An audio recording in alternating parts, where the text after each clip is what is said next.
ಬಾಗಿಲು ತಟ್ಟಿದ ಅವಕಾಶ. ಒಬ್ಬ ಮನುಷ್ಯ ನಿರಾಸೆಯ ಮಡುವಿನಲ್ಲಿ ಸಿಕ್ಕಿಬಿದ್ದಿದ್ದ. ತಾನೇನು ಮಾಡಿದರೂ ಸರಿಯಾಗ್ತಾ ಇಲ್ಲ ಅಂದ್ಕೊಳ್ತಾ ಇದ್ದ. ಅವನ ಸ್ನೇಹಿತನೊಬ್ಬ ಹೇಳ್ದ, ನನಗೂ ಹೀಗೆ ಆಗಿತ್ತು ಕಣಯ್ಯ. ನಾನು ನಮ್ಮೂರಿನ ಮಠಕ್ಕೆ ಹೋಗಿ ಗುರುಗಳನ್ನ ಕೇಳಿದೆ. ಅವರು ನನಗೆ ಕೆಲವು ಸಲಹೆಗಳನ್ನ ಕೊಟ್ಟರು. ಅವುಗಳನ್ನು ಪಾಲಿಸಿದ ನಂತರ ನನಗೆ ತುಂಬ ಅನುಕೂಲ ಆಗಿದೆ. ಈತನು ಗುರುಗಳನ್ನ ನೋಡೋಕ್ಕೆ ಹೊರಟ. ಹೋಗಬೇಕಾದ್ರೆ ದಾರಿಯಲ್ಲಿ ಒಂದು ದೊಡ್ಡ ಮರವನ್ನು ಕಂಡ. ಅದರ ಎಲೆಗಳೆಲ್ಲ ಉದುರಿ ಬೋಳಾಗಿ ನಿಂತಿದೆ. ಈ ಕಾಲದಲ್ಲಿ ಎಲ್ಲ ಮರಗಳು ಹಚ್ಚ ಹಸಿರಿನಿಂದ ತುಂಬಿರುವಾಗ ಇದೊಂದೇ ಮರ ಒಣಗಿರೋದು ಇವನಿಗೆ ಆಶ್ಚರ್ಯ ಅನ್ನಿಸ್ತು. ಅದಕ್ಕಿಂತ ಇನ್ನೊಂದು ಆಶ್ಚರ್ಯ ಏನಂದರೆ, ಮರ ಮನುಷ್ಯರಂತೆ ಮಾತಾಡೋಕ್ಕೆ ಶುರು ಮಾಡ್ತು. ಗೆಳೆಯ, ನನ್ನ ಬೇರಿಗೆ ಮಾತ್ರ ನೀರು ಬರ್ತಾ ಇಲ್ಲ, ದಯಮಾಡಿ ಸಹಾಯ ಮಾಡು ಅಂತ ಕೇಳ್ಕೊಳ್ತು. ಗುರುಗಳ ಮಾರ್ಗದರ್ಶನದ ಅವಸರದಲ್ಲಿದ್ದ ಮನುಷ್ಯ ಅದರ ಕರೆ ಕೇಳದೆ ಮುಂದಕ್ಕೆ ನಡೆದ. ಮುಂದೆ ದಾರಿ ಸಾಗಿದಾಗ ಅಲ್ಲೊಂದು ರೈತ ಕುಟುಂಬವನ್ನು ಕಂಡ. ಅವರೆಲ್ಲ ಒಂದು ಮರದ ಕೆಳಗೆ ತಲೆ ಮೇಲೆ ಕೈ ಹೊತ್ಕೊಂಡು ಕುಳಿತಿದ್ರು. ಹಿರಿಯ ರೈತ ತನ್ನ ಗೋಳು ತೋಡ್ಕೊಂಡ. ನನ್ನ ಹೊಲದಲ್ಲಿ ಏನೇನೂ ಬೆಳೆಯೋದಿಲ್ಲ, ಬರೀ ಕಲ್ಲು ತುಂಬಿದೆ. ನಮ್ಮ ತಂದೆ ಬಿಟ್ಟು ಹೋದ ಜಮೀನಿದು. ಇದನ್ನು ಬಿಟ್ಟರೆ ನಮಗೆ ಬೇರೆ ಗತಿ ಇಲ್ಲ. ಹೇಗೆ ಜೀವನ ನಡೆಸಬೇಕೋ ಗೊತ್ತಾಗ್ತಾನೇ ಇಲ್ಲ. ಈ ಮನುಷ್ಯನಿಗೆ ತನ್ನ ಚಿಂತೆಯೇ ಬಹಳ ದೊಡ್ಡದಾಗಿದ್ದರಿಂದ ಅವನ ತೊಂದರೆಯನ್ನು ಮನಸ್ಸಿಗೆ ತಗೊಳ್ಳಿಲ್ಲ.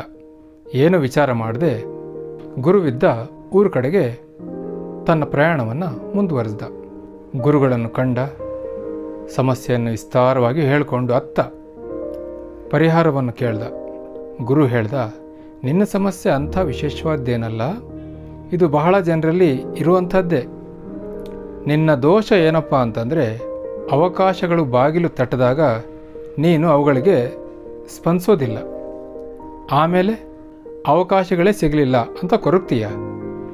ಇನ್ಮೇಲೆ ಅವಕಾಶಗಳು ಎಲ್ಲಿಂದ ಬಂದರೂ ಯಾವ ರೂಪದಿಂದ ಬಂದರೂ ಅವುಗಳನ್ನು ಛಲದಿಂದ ಸ್ವೀಕರಿಸು, ನಿನಗೊಳ್ಳೆಯದಾಗುತ್ತೆ ಅಂತ ಅಂದ. ಈ ಮನುಷ್ಯ ದಾರಿಯಲ್ಲಿ ತಾನು ಕಂಡ ಮರ ಮತ್ತು ರೈತನ ಬಗ್ಗೆನೂ ಹೇಳ್ದ.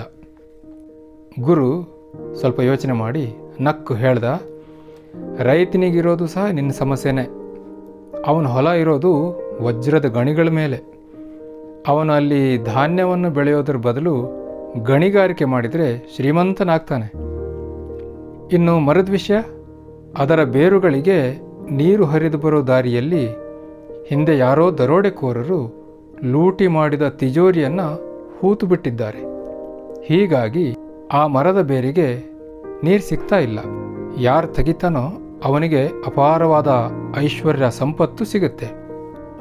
ಮನುಷ್ಯ ಮರಳಿ ತನ್ನ ಪ್ರಯಾಣವನ್ನು ಮುಂದುವರೆಸ್ದ. ಅವನಿಗೆ ಅವಸರ. ಅದೃಷ್ಟ ಬಾಗಿಲು ತಟ್ಟಿದಾಗ ತಾನು ಮನೆಯಲ್ಲಿರ್ಬೇಕು ತಾನೆ. ದಾರಿಯಲ್ಲಿ ರೈತ ಸಿಕ್ಕ. ರೈತನಿಗೆ ಹೇಳ್ದ, ನೀನು ಗಣಿಗಾರಿಕೆ ಮಾಡು, ಶ್ರೀಮಂತ ಆಗ್ತೀಯ. ರೈತ ಹೇಳ್ದ, ನೀನೇ ಬಂದು ಮಾಡಪ್ಪ, ಎಲ್ಲನೂ ನೀನೇ ತಗೊಂಡು ಹೋಗು. ನನಗೆ ವಯಸ್ಸಾಯಿತು, ಹೊಲನ ಬೇಕಾದರೆ ನಿನಗೇ ಬರ್ಕೊಡ್ತೀನಿ ಅಂತ ಅಂದ. ಇವನಿಗೋ ಮನೆಗೆ ವಾಪಸ್ ಹೋಗೋ ಅವಸರ. ಹಾಗಾಗಿ ಇವನು ಮುಂದಕ್ಕೆ ಹೋದ. ದಾರಿಯಲ್ಲಿ ಮರ ಸಿಕ್ತು. ಆ ಮರಕ್ಕೂ ಗುರುಗಳು ಏನು ಸಮಾಧಾನ ಹೇಳಿದ್ರಲ್ಲ ಅದನ್ನೇ ಹೇಳ್ದ.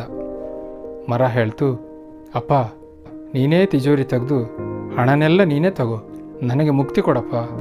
ಈ ಮನುಷ್ಯ ಯೋಚನೆ ಮಾಡ್ದ, ಅಯ್ಯೋ, ಅದನ್ನೆಲ್ಲ ಮಾಡ್ತಾ ಕೂತ್ಕೊಳಕ್ಕೆ ನನ್ನ ಹತ್ರ ಸಮಯ ಎಲ್ಲಿದೆ. ಇವನು ಓಡಿ ಹೋಗಿ ಮನೆ ತಲುಪ್ದ. ಮನೆಗೆ ಬಂದ ಮೇಲೆ ಬಾಗಿಲು ಹಾಕ್ಕೊಂಡು ಕೂತ್ಕೊಂಡ. ಯಾಕೆ? ಅದೃಷ್ಟ ಬಾಗಿಲು ತಟ್ಟಲಿ ಅಂತ. ಅದು ಬಾಗಿಲು ತಟ್ಟಲೇ ಇಲ್ಲ. ಇವನು ಹೀಗೆ ಕೊರಗ್ತಾ ಕುಳ್ತ.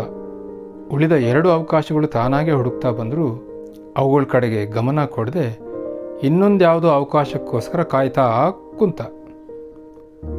ಈ ಮನುಷ್ಯನ ಕಥೆಯೇ ನಮ್ಮಲ್ಲಿ ಬಹಳಷ್ಟು ಜನರ ಕಥೆಯೂ ಆಗಿದೆ. ನಮಗೆ ಅವಕಾಶಗಳು ಬಂದಾಗ ಅವುಗಳನ್ನು ಗಮನಿಸ್ತಾ ಹೋಗ್ತೀವಿ. ಅವುಗಳ ಪ್ರಯೋಜನವನ್ನು ನಾವು ಪಡೆಯೋದಿಲ್ಲ.